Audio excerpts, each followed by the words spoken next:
Representative, welcome to the program here. You and your team already at work wanting to increase penalties for people convicted of sexual crimes against children. What do you have in mind? Well, so the state of Texas, and most states refer to these people as mandatory reporters. And a mandatory reporter in most states would include something like a therapist or a first responder, or it would include a priest, or it would include a pastor. In the state of Texas, all adults are actually referred to as mandatory reporters. But what I want to do is I want to do two things. Number one, I want to heighten the penalty.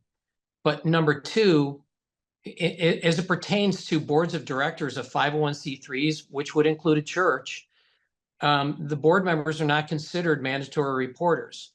And so they're mandatory reporters as in the fact that all adults are, but they're still indemnified if a lawsuit is brought against them. And they shouldn't be.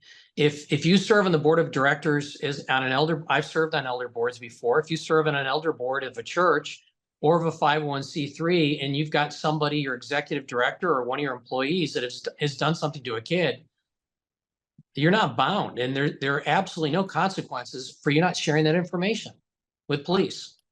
I think of allegations against the Boy Scouts, against the Catholic Church, and the board of directors has never been held in responsible at all. I'm just trying to figure out how in the world that is not part of Texas law already, because they can protect these people. Yeah, they can. And the problem is, again, any adult in the state of Texas is considered a mandatory reporter. So I just don't think our local district attorneys are clued into the law, because any DA could have brought charges against someone from the Boy Scouts or Cub Scouts or a church for that matter. They really could have brought criminal charges against them for doing this, because this is in the criminal code. It's not in the civil code, it's in the criminal code. But I want to raise the penalty so that our DAs understand that this is there, and they've got to start enforcing it, and they've got to start prosecuting and indicting people that do this. Number one.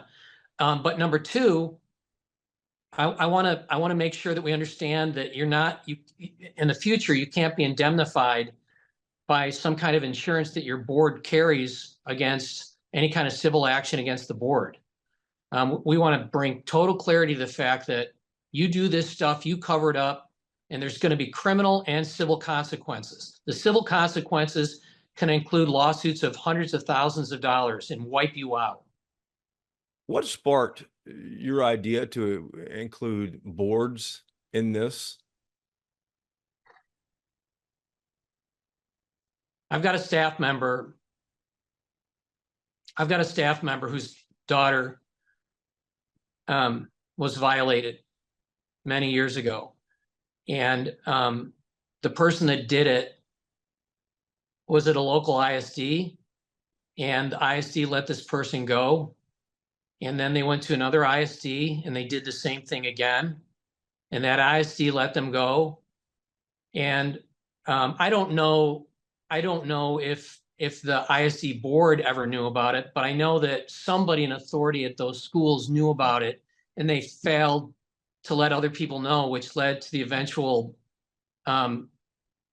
crime against my friend's daughter.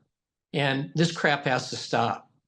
And I'll tell you, there's something else too in this, is that as a pastor of the gospel, it breaks my heart every time this stuff comes out that one of these guys did this, because it just shows what total frauds they are. It shows what total frauds, and not just predators of children, but they're predators of our faith. And that they would come in, enrich themselves through people that love the Lord, want to tithe towards the church, want to help the church advance the gospel of Jesus Christ. And here these people, these charlatans, abuse it, and they need to be held accountable. What was your reaction to the accusations against Robert Morris in North Texas? And what do you think should happen to him now? Unfortunately, he can't go to jail. But his board members should be sued. He should be sued for frauds. That they are frauds. And evidently, from what I understand, and this is going to go before a grand jury, but one of the board members from that original church that employed him when he was in his 20s is part of the church today that he works for. So this guy has known about this for years, and he should be exposed for what he did. He should go to jail for it. He should absolutely go to jail for it. And so should Robert Morris if there is a possible way to do that. But I think it's beyond the statute of limitations. That was my next question. One of your other Republican colleagues, Jeff Leach in North Texas, is talking about extending the statute of limitations. I presume that's something you would also be interested in. Yeah, we're going to put that in our bill, but the problem is it can't be retroactive according to the Constitution. Civilly, you can make something retroactive and you can go after somebody, but you can't when it pertains to criminal law, unfortunately. Gotcha. Pastor Robert Morris resigned Tuesday from his position as senior pastor at Gateway Church. He stepped down after a woman now in her 50s reported he sexually abused her when she was just 12 years old. In the past, Morris confessed to engaging in, quote, inappropriate behavior with a young lady. After leaving Gateway, Morris also left his role as religious advisor to former President Trump. NBC5 does not typically identify victims of sexual abuse, but Cindy Clemishire agreed to share her story.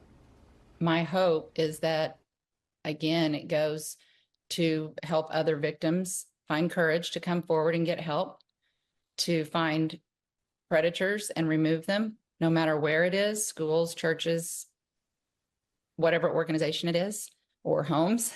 I think ultimately the best thing that could ever happen is for statute of limitations to be removed for any child that has been sexually abused and make it retroactive. Several North Texas leaders shared their thoughts on Morris's resignation, including State Representatives Nate Schatzline of Fort Worth, Giovanni Capriglione of South Lake, and Jeff Leach of Plano. Leach told the Dallas Morning News the Texas legislature must continue to improve our laws protecting and ensuring justice for victims of childhood sexual abuse and holding criminals and those who aid them responsible, adding Texas should be leading in this area. And as chairman of the House Judiciary Committee and a longtime advocate for victims and their families, I intend to lock arms with fellow lawmakers to do just that. Now, Representative Leach is in studio with us this morning, and we will speak to him in a second. But we should say, in a statement, Gateway Church elders said they were aware Morris had an affair early in his marriage and ministry, but were unaware of the age of the victim and length of the abuse. Southlake-based Gateway Church has 9 campuses. It has hired a law firm to conduct an independent review of the allegations and what information the church was aware of. Morris has not been criminally charged. But Representative Jeff Leach, thanks for being here and talking with us. Thanks, guys. Thanks for having me. Representative, what should be done in the legislature in the aftermath of this situation? What should be done and what can you do? Well, what we've learned this week, Gromer, what we've read about and heard about is just horrific. And let's not mince words here. She was 12. Cindy was 12, and she was raped by a pastor. Not just one time, but repeatedly from the ages of 12 to 17. And that was over 25 years ago. And now the news is coming to light that a much respected, followed pastor of one of the largest churches, not only locally, but in America, raped a 12-year-old. And the response for parents, for policymakers, for Christians, for the church should be to respond forcefully and meaningfully. Every option when it comes to protecting victims, giving justice to victims, and holding these wrongdoers responsible is on the table. The Texas House, under the leadership of our Speaker, Dade Phelan, is going to lead on this.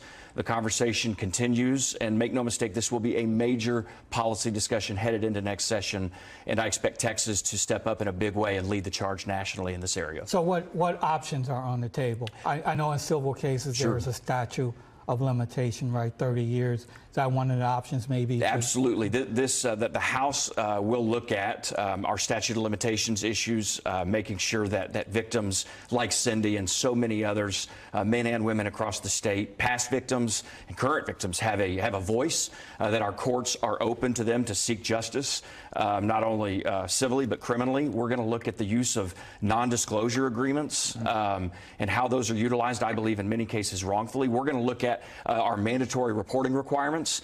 One of the major concerning things for me and many others as we look at what happened with Robert Morris is not only the initial crime and what happened, as horrific as that is, but what seems to be this cover-up from faith leaders, from elders, from church deacons, from church leadership, to know.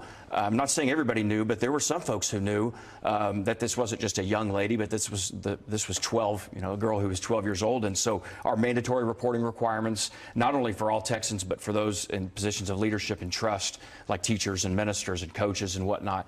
So, Gromer, when I say every option is on the table, I mean it. Every single option is on the table to ensure justice for victims. 2 quick follow-ups on that. So could you expand either the legal or the criminal or the civil liability for people who knew about it and didn't say anything about it? So one of the things that we're seeing in other states, and that I believe Texas, we're going to have a meaningful, very open and public discussion on this, on the current holes in the system and how we can fix them. These mandatory reporting requirements should be strengthened. There should be stiff penalties. If they don't do it. Yeah, exactly. If someone is legally required to report and doesn't report, they should be held responsible. And we have mandatory reporting requirements for a reason. And when we say they're mandatory, we mean they're mandatory. And so it's important for parents, for policymakers, for believers, for church leaders. They should be the ones speaking up more than anyone right now. The church has been defiled. Look, I'm a born-again believer. I love the bride of Christ, the church, and want to protect the church. But the church, in many cases, like in the case of the pulpit at Gateway, has been defiled. And we ought to be stepping up and turning over tables and speaking out and doing everything we can to protect victims. Something that comes up always with statute of limitations is how far do you go back before memories get fuzzy? Maybe there's no documents to show it. What is your thinking on that?